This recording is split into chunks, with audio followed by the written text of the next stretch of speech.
नमस्ते विद्यार्थी मित्रांनो, तुमच्या सगळ्यांचं या लेक्चरमध्ये स्वागत आहे. तर या लेक्चरला आपण बघणार आहोत 12वी फिजिक्समधील तिसरा जो टॉपिक आहे केटीजी अँड रेडिएशन्स. यामधील सगळ्यात शेवटचं लास्ट आर्टिकल ते म्हणजे स्टीफन्स बोल्झमन लॉ ऑफ रेडिएशन्स काय आहे बघूया. The amount of heat energy emitted per unit time per unit area by the black body is directly proportional to the fourth power of absolute temperature. बघूया काय statement आहे. The amount of heat energy or amount of heat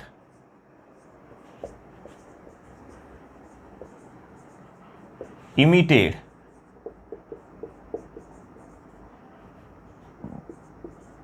per unit time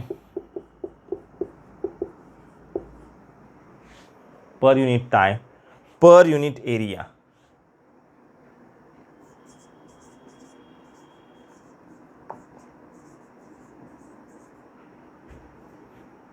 The amount of heat emitted per unit time per unit area by the black body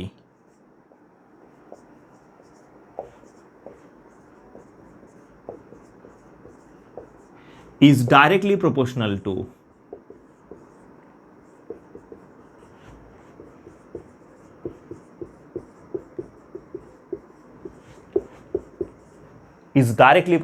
to the fourth power of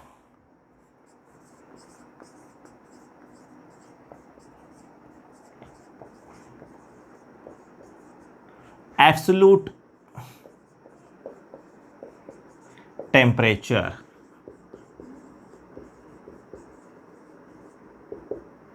So this is the Stephens-Boltzmann's law. काय आहे बघा. The amount of heat emitted per unit time per unit area by the black body is directly proportional to the fourth power of absolute temperature. आता यावरून आपण एक equation घेऊया. जर समजा amount of heat energy emitted per unit time per unit area जर आपण R मांडलं, R be the amount of heat energy emitted per unit time per unit area or emissive power आपण म्हणूया आर अँड ॲब्सोल्यूट टेम्परेचरसाठी T वापरलं तर आपल्याला सांगता येईल R is directly proportional to the T. जर आपण या ठिकाणी प्रोपोर्शनल साईन काढलं तर आपल्याला काय मिळेल R which is equal to sigma into fourth power आहे. So R is directly proportional to fourth power of absolute temperature. So next आपण सिग्मा हा काय घेतला प्रोपोर्शनॅलिटी कॉन्स्टंट आणि सिग्मालाच आपण काय म्हणतो आहे वेअर सिग्मा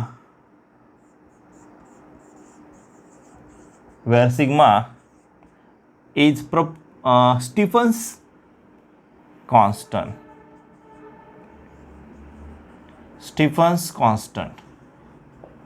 हा सिग्मा काय आहे स्टीफन्स कॉन्स्टंट आपण म्हणूया. ओके, या सिग्माला आपण काय म्हणतोय स्टीफन्स कॉन्स्टंट. मग आता या Stefan's constant sigma which is equal to आपण काय करूया बघा इक्वेशन घेऊया sigma which is equal to. कारण का sigma which is equal to जर आपण फॉर्म्युला तयार केला तर आपल्याला त्याचं एसआय युनिट मिळेल स्टीफन्स कॉन्स्टंटचं म्हणजे सिग्माचं. ओके, हा सिग्मा आहे लक्षात घ्या. या सिग्माचं आपल्याला काय मिळेल एसआय युनिट मिळेल. त्यानंतर त्याचं डायमेन्शन्स काढता येईल. ओके, आणि त्यानंतर आपण व्हॅल्यू बघूया. तर ठीक आहे, पहिल्यांदा आपण काय करूया बघा या ठिकाणी जस्ट हे स्टेटमेंट आहे आणि हे आपण बघायला लागलो ते एक्सप्लेनेशन आहे. Okay, so this is explanation. आता आपण या ठिकाणी काय sigma which is equal to काय येणार आहे sigma which is equal to हे T⁴ इकडे येणार आहे. बरोबर आहे. म्हणजेच काय सिग्माचा फॉर्म्युला कसा होईल आर इंटू T⁴ अशा आर डिवायडेड बाय होणार. ओके, आर डिवायडेड बाय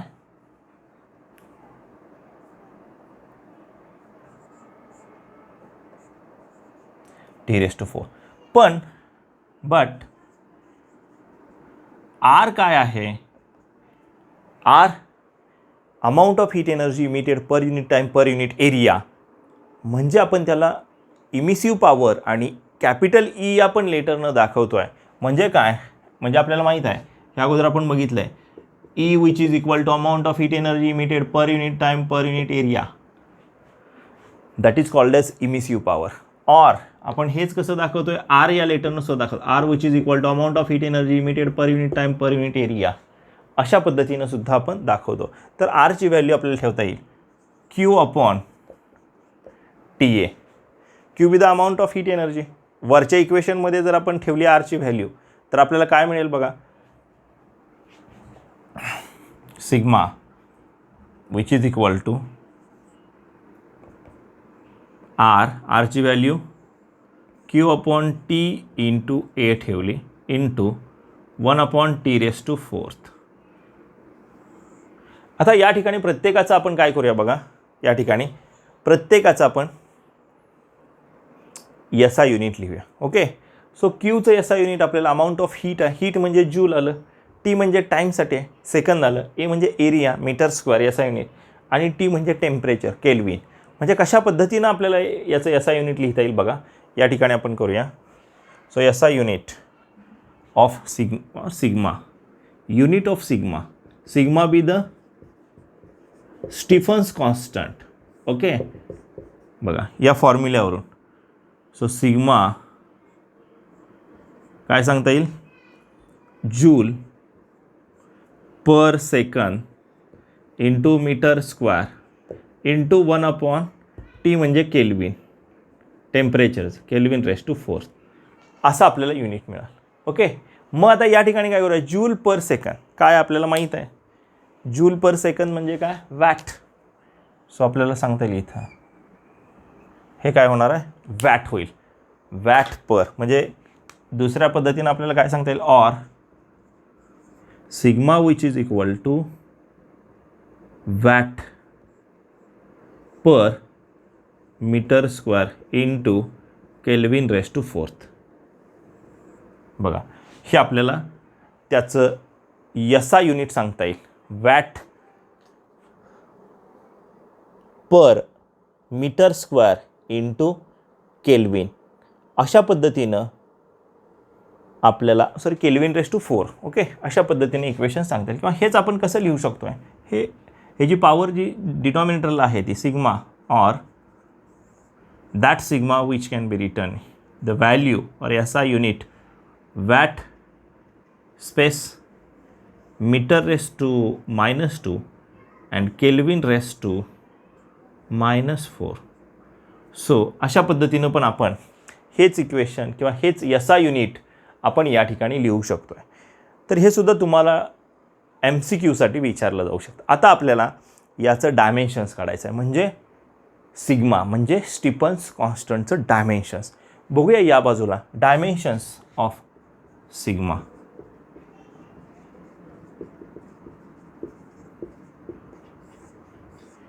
बघूया आपण, खाली लिहिण्यापेक्षा आपण या ठिकाणी वर पण आपण लिहू शकतो आहे, पण ठीक आहे बघूया. तेवढ्यात जर बसला फॉर्म्युला आपल्याला माहीत पाहिजे, हा फॉर्म्युला घेऊया Q/T⁴ ओके, जेणेकरून आपल्याला लिहिता येतं आहे. किंवा ठीक आहे, त्याऐवजी आपण डायमेन्शन्स वरच घेऊया, म्हणजे इन डिटेल आपल्याला बघा स्टेटमेंट आपल्याला सांगता येईल. Amount of heat energy emitted per unit time per unit area by the black body which is directly proportional to the fourth power of absolute temperature. अशा पद्धतीनं सुद्धा आपल्याला हे स्टेटमेंट आपण सांगितलेलं आहे. स्टीफन्स बोल्झमन्स लॉ ऑफ रेडिएशन्स या संदर्भात ज्या स्टीफन या शास्त्रज्ञानं सांगितलं रेडिएशन संदर्भातला नियम, तो या ठिकाणी आपण सांगितलेला आहे. आता आपल्याला बघायचं आहे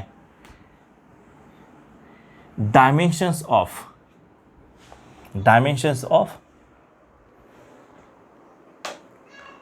सिग्मा.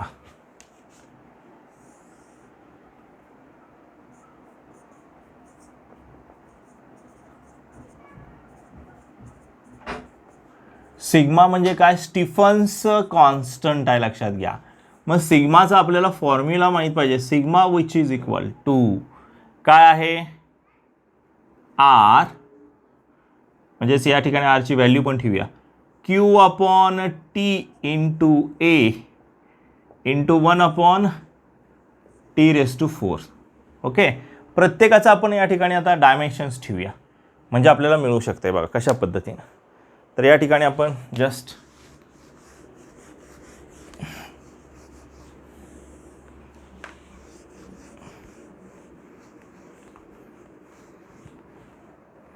बघूया आपण काय बघा.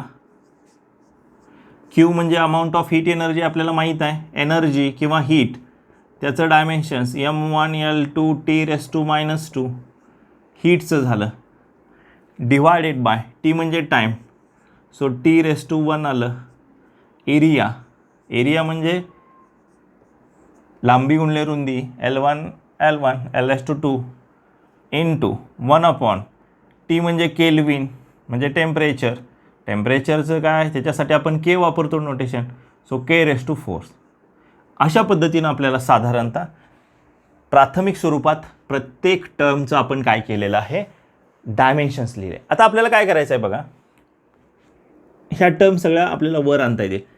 L raise to 2 L raise to 2 cancel होईल, मग बाकीच्या टर्म बघा कशा येतील. सिग्मा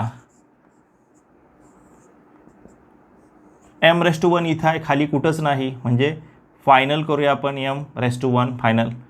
एलचा तर संबंध नाही, 0 आलेला आहे. टी रेस टू 1 हे जे टी आहे हे टाईमचंच आहे आणि इथं म्हणजेच हे वर आलं की मायनस होणार आहे, म्हणजेच -1 आणि -2 बिकम्स -3.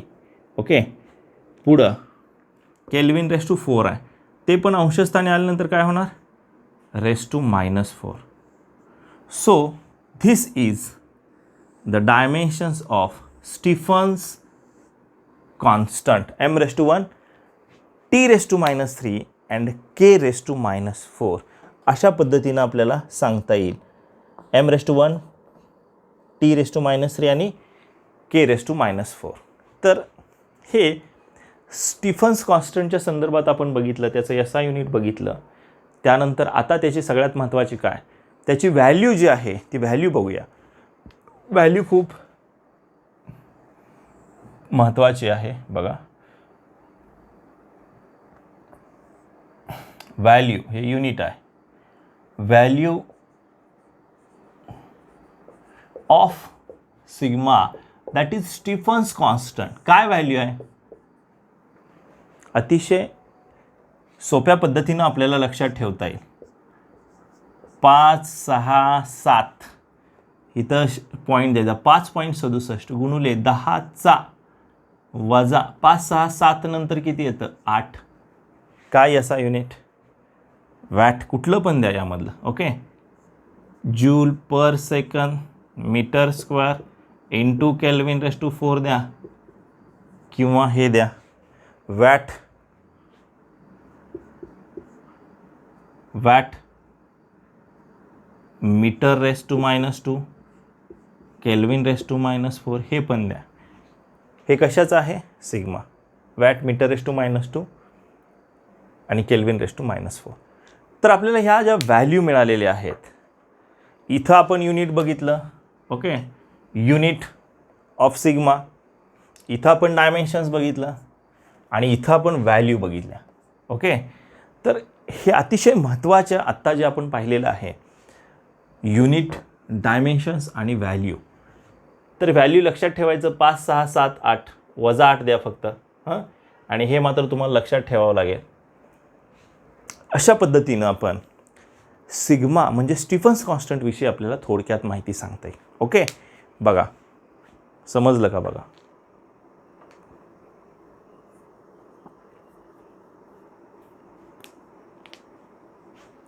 ओके, आता बघूया आपण नेक्स्ट पॉईंट.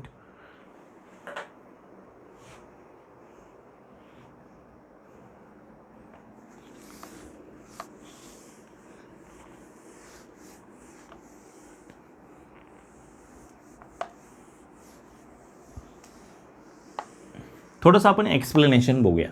या ब्लॅक बॉडी रॅडिएशन्सविषयी स्टीफन्स बोल्झमन लॉ जो सांगितलेला आहे त्याच्याविषयी थोडंसं एक्सप्लेनेशन आपण बघूया, काय कशा पद्धती. आत्ता सांगितल्याप्रमाणे amount of heat energy emitted per unit time per unit area by the black body is directly proportional to the fourth power of absolute temperature. मग या ठिकाणी आपण ई म्हणतो आहे. Okay, so E which is directly proportional to fourth power of absolute temperature, हेच आपण या ठिकाणी कसं लिहितो आहे, E which is equal to sigma T raise to fourth असं लिहितो आहे. ओके, याला इक्वेशन 1 म्हटलं. पण आपल्याला माहीत आहे काय, E that is the emissive power. E किंवा आर आपण वापरतो आहे. ओके, तुम्ही यामध्ये जमलिंग करून घ्यायचं नाही. ई किंवा R, these are the radiant power or amount of heat energy emitted. That E or R or E which is equal to आपल्याला माहीत आहे amount of heat energy emitted by the black body per unit time per unit area is known as emissive power. ते आपण R किंवा ईनं दाखवतो आहे. Okay, दोन्हीपैकी एक आपण घेऊया. ठीक आहे, तर R which is equal to, हे इक्वेशन 1 मध्ये ही व्हॅल्यू ठेवूया आपली, इक्वेशन 1 मध्ये.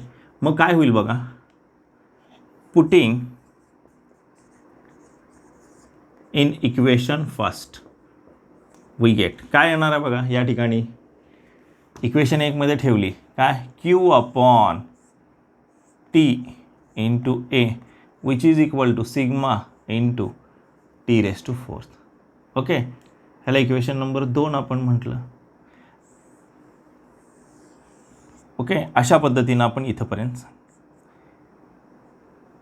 तर हे आपण कोणाविषयी सांगितलं, कुठल्याविषयी, amount of heat energy emitted by the amount of heat energy emitted per unit time per unit area by the black body is directly proportional to the fourth power of absolute temperature and sigma be the Stefan's constant, असं आपल्याला थोडक्यात सांगता येईल.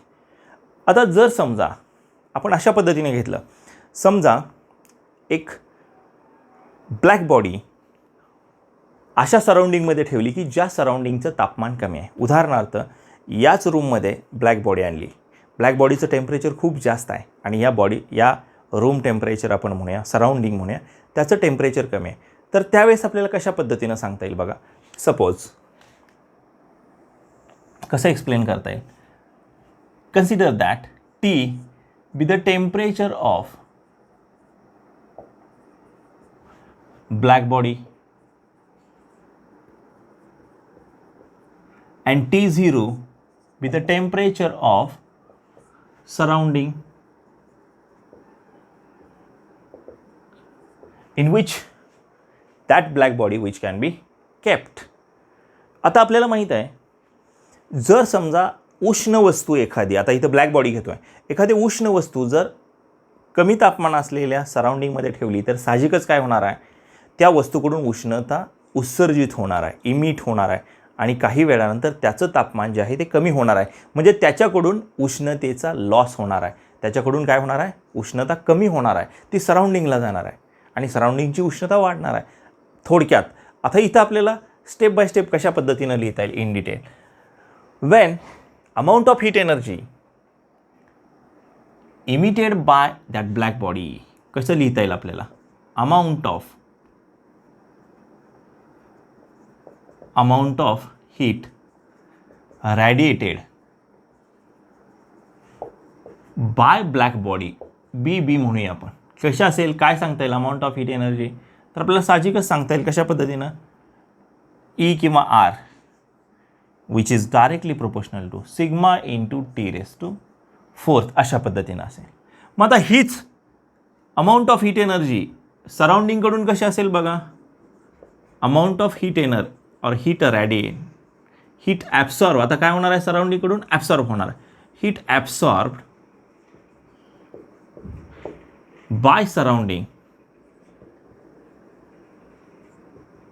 सराउंडिंगकडून absorb होणारी कशी असणार आहे, so R which is directly proportional to sigma, directly म्हणण्यापेक्षा इक्वल टू म्हणूया डायरेक्ट, कारण सिग्मा आपण या ठिकाणी घेतलेला आहे, R which is equal to sigma into T0 raise to 4. अशा पद्धतीनं आपल्याला थोडक्यात इक्वेशन सांगता येईल बघा.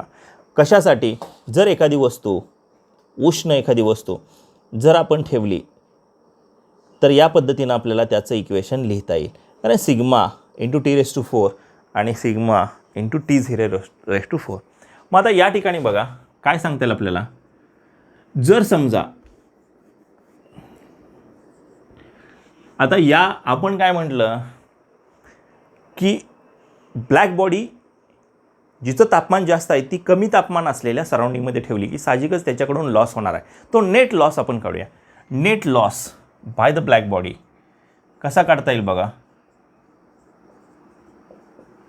Net loss of black body याच्यातून हे काय करावं लागेल वजा. ह्याला इक्वेशन ए म्हणूया, याला इक्वेशन बी. ओके, मग ए मायनस बी आपल्याला करावं लागेल. म्हणजे कशा पद्धतीनं बघा. Net loss of that black body which is equal to sigma T⁴ minus sigma T⁴. अशा पद्धतीनं आपल्याला सांगता येईल. आणि मग कशा पद्धतीनं बघा इथं यामधून काय करूया आपण. सिग्मा कॉमन काढूया. T⁴ minus T⁴. हे आपल्याला काय मिळालं. नेट लॉस मिळाला. ओके, कोणाचा मिळाला. Net loss of that black body having the temperature is higher than the surrounding. Therefore, T be the temperature of that black body which is higher and T⁴ be the temperature of that surrounding which is at lower. आणि त्या म्हणून जास्त तापमानातून हे वजा केलेला आहे तो आपल्याला नेट लॉस काढता येईल. ओके, आता समजा हे आपण या ब्लॅक बॉडीच्या संदर्भात सांगितलं. हाच फॉर्म्युला आपल्याला अमाऊंट ऑफ हीट एनर्जी हाच फॉर्म्युला आपल्याला ऑर्डिनरी बॉडीसाठी कसा करता येईल. The body which is not black body. मग आपण हा फॉर्म्युला कसा लिहूया बघा. इथं आपल्याला लिहिता येईल. When body is not black body then so that formula R which is equal to E into sigma T⁴. Means याला A1 म्हणा इक्वेशन. ओके, का याला ए आणि याला का. हे ब्लॅक बॉडीसाठी आहे आणि हे ऑर्डिनरी बॉडी आहे. आणि त्या ऑर्डिनरी बॉडीचा या ठिकाणी आपण काय घेतोय. ई म्हणजे काय. इमिसिव्हिटी. ओके, इमिटन्स आपण म्हणतो. इमिसिव्हिटी. ई म्हणजे इमिसिव्हिटी. कोइफिशियंट ऑफ इमिशन असंही आपण या ठिकाणी म्हणू शकतो ईला त्या बॉडीसाठी. म्हणजे हा फॉर्म्युला आपल्याला लक्षात ठेवा. मग हा फॉर्म्युला झाला तर आपल्याला सांगता येईल या पद्धतीनं हाच formula net loss of that body आपल्याला कसा काढता येईल बघा. इन टर्म्स ऑफ दॅट कसा काढता येईल. आहे हाच फॉर्म्युला कसा होणार आहे. हाच फॉर्म्युला कसा येईल बघा इथं. That net loss which is equal to फक्त या ठिकाणी मल्टिप्लाय ई होणार आहे. ई इंटू ब्रॅकेटमध्ये ई इंटू सिग्मा आणि ब्रॅकेटमध्ये काय आहे. ई इंटू सिग्मा ब्रॅकेटमध्ये T⁴ मायनस T⁴. अशा पद्धतीनं आपल्याला या ठिकाणी सांगता येईल.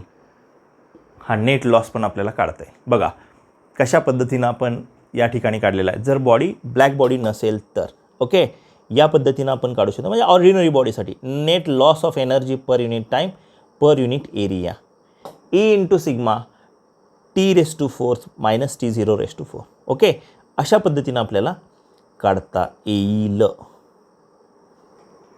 जर समजा आता याच्या उलट आपल्याला आता इथंपर्यंत आपण काय म्हटलं. जर समजा टी हे कशासाठी आहे. हे कशासाठी आहे हे सगळं.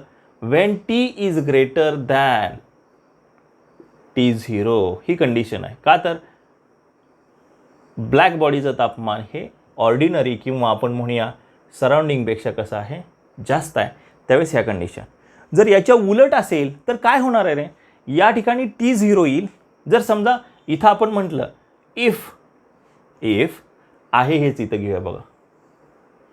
If T is less than T⁴ अशी कंडिशन असेल तर काय होणार आहे हेच इक्वेशन. म्हणजे इथलं इक्वेशन कसं होणार. दॅट इक्वेशन बिकम्स बघा इथं कसं होईल. The net loss of that body sigma in bracket T⁴ मोठा आहे T⁴ मायनस T छोटा आहे T⁴. अशा पद्धतीनं आपल्याला इक्वेशन सांगता येईल. कधी? जर टी हा T0पेक्षा लहान असेल तर. अशा पद्धतीने इक्वेशन होईल. याच्या उलट होईल, लक्षात घ्या. ओके, याच्या उलट. म्हणजे थोडक्यात काय बघा, it depends upon higher temperature. थोडक्यात नेट लॉस काढतोय आपण, हायर टेम्परेचरमधून लोअर टेम्परेचर मायनस करतोय, म्हणजे लॉस आपल्याला निघेल.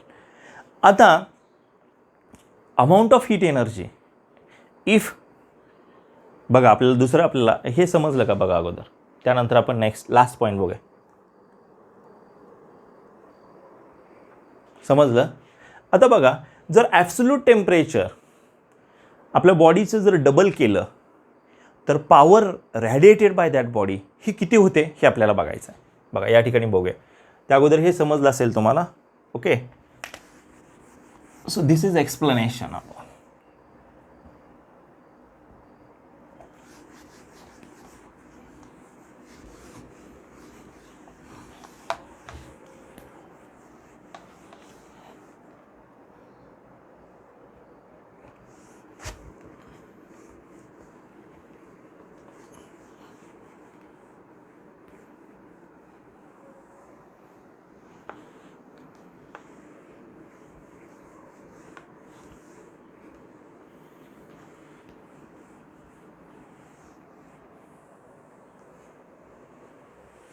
बऱ्याच वेळेला यावरती MCQ विचारला जातो. कसा बघा, if temperature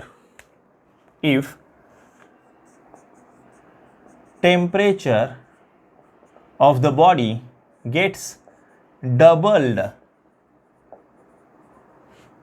then power radiated is, असा प्रश्न आपल्याला विचारला जातो. असा MCQ विचारला जातो.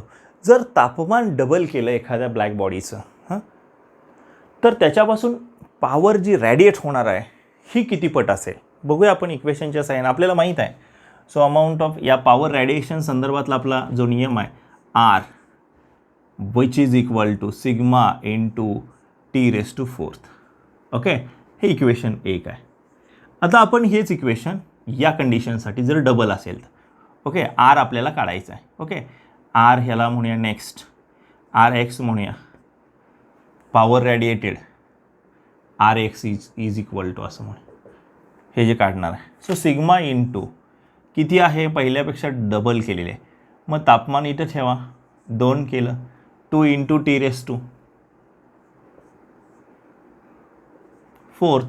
ओके, काय होईल बघा, Rx which is equal to sigma 2चा चौथा घात, 2चा चौथा घात, 2 दुनी 4 दुनी 8 दुनी 16, 16 इंटू T⁴. मग हेच आपण या ठिकाणी कसं, Rx which is equal to 16 आणि हे एक बाजूला घेऊया, इंटू सिग्मा इंटू T⁴. मग सिग्मा इंटू T⁴ काय आहे, R आहे. म्हणजेच काय येईल बघा या ठिकाणी, Rx which is equal to 16 of R. म्हणजे काय होणार आहे, जर समजा if temperature gets doubled, if temperature gets doubled of the black body, then power radiated, or any body, then power radiated is 16 times increased of original. Okay, so it will be increased by the factor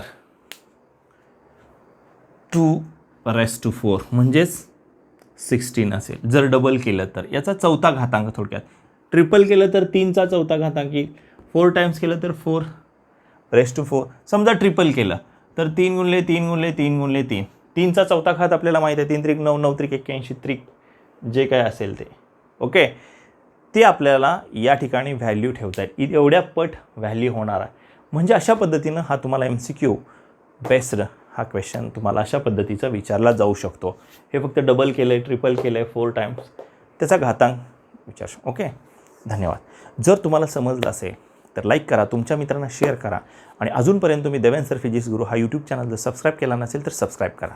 त्या शेजारची bell icon दाबा, म्हणजे आमच्या व्हिडिओच्या सर्व सूचना सर्वात अगोदर तुमच्यापर्यंत पोहोचतील.